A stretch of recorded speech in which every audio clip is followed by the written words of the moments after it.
Hello YouTube, I am back. Saying I'm back implies that I was gone. I was never gone. Whatever. I'm going to try to answer to TB's last video. Try to make some sense, seeing that it is late, which I probably won't. I normally don't, but I will try. Alright. Purpose. The object toward which one strives or for which something exists. So when I'm speaking of purpose, I mean, why was I put on the planet? Why was I made? Which, saying made obviously implies a maker. So, you know, why was I born? Why am I here? Is there, yes, an objective purpose to why I was here? Now, obviously, I think that subjective purposes can be so individualistic and so, I mean, they can be anything. Your subjective purpose can be that you want to be a millionaire. Your subjective purpose can be that you want to be a serial killer. I mean, subjective purposes can take any form or fashion of ideology or of anything. You can subjectively say anything. I mean, so when I'm talking about a purpose, I do mean objective purposes.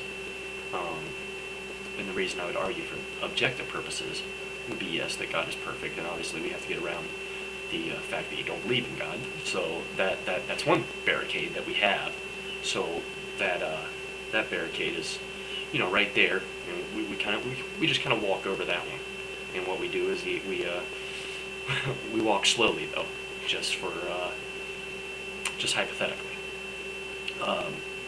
No, but really, I do believe in an objective purpose, and I believe that,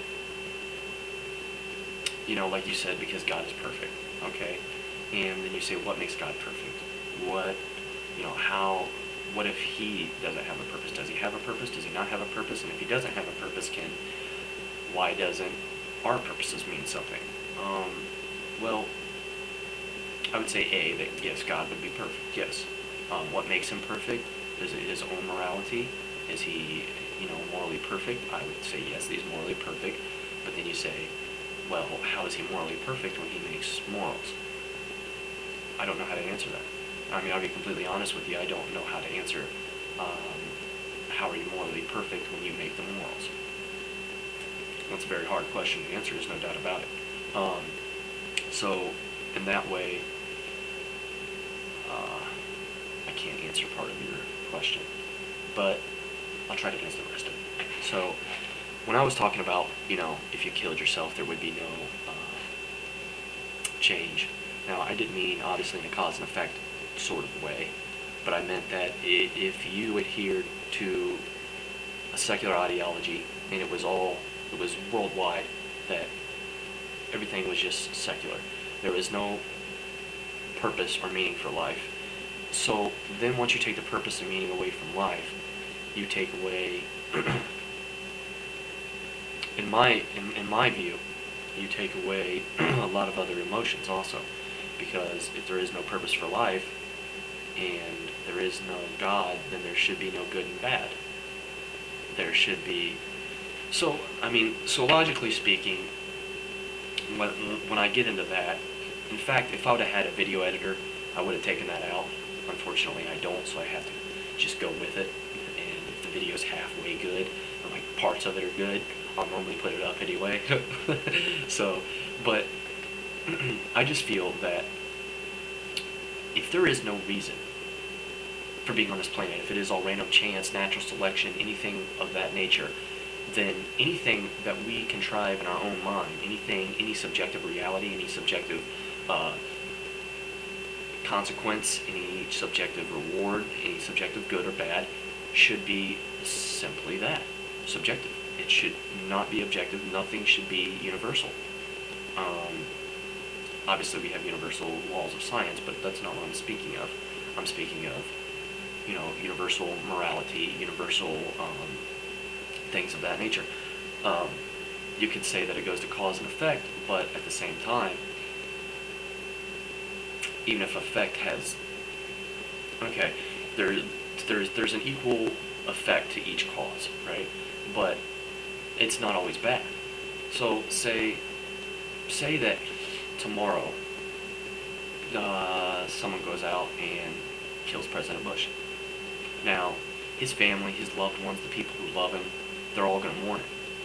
But then you got the people who hate him, the people who don't like him, the people who want him out of office, that might be happy. So subjectively, something like that is so, I guess in the word subjective, it can be so individualistic and so all over the place that you could argue that if there is no reason for life, that if it is random chance and natural selection and whatever, that there should be no good, there should be no bad, there should be no morals, there should be no there is no reason to life, there is no morality, there is nothing. Because morality would simply be something that we just came up with. Morality would simply be what you think is good and what you think is bad. Now, you could come up with your morality in a million different ways. You could come up with your morality just based on cause and effect. So if I do this, this good to someone, then, this happens. If I do this bad to someone, then this happens. But not everything that you do bad is going to have a bad effect. So, I mean, if you go out one night and, you get wasted and you have sex with, 10 married women and their husbands don't find out about it, then technically you did something that should be morally bad, but there is no bad effect from it. So I think that in arguing against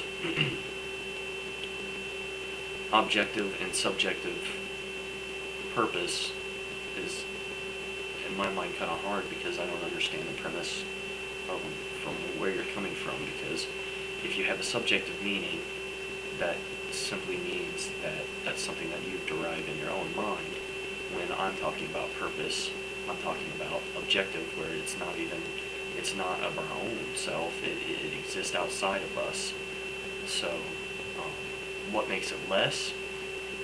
Well, obviously, if you believe in a God, then your own subjective purpose would take a backseat to the objective purpose. So that's kind of what I think about that. You asked some stuff about how is God perfect. If he makes morality, then how does that define him as perfect? I'm not sure I can completely answer that, because that's a tough question. How is God perfect if he makes morality? I don't know. I really don't. I don't even know how, even studying on that, I was going to say, that I'd study on it, but I don't even know how studying on that could really help anything, because you still can't get around the fact that if he makes morality, then of course he would be perfect. So that's kind of my thoughts. Get back at me.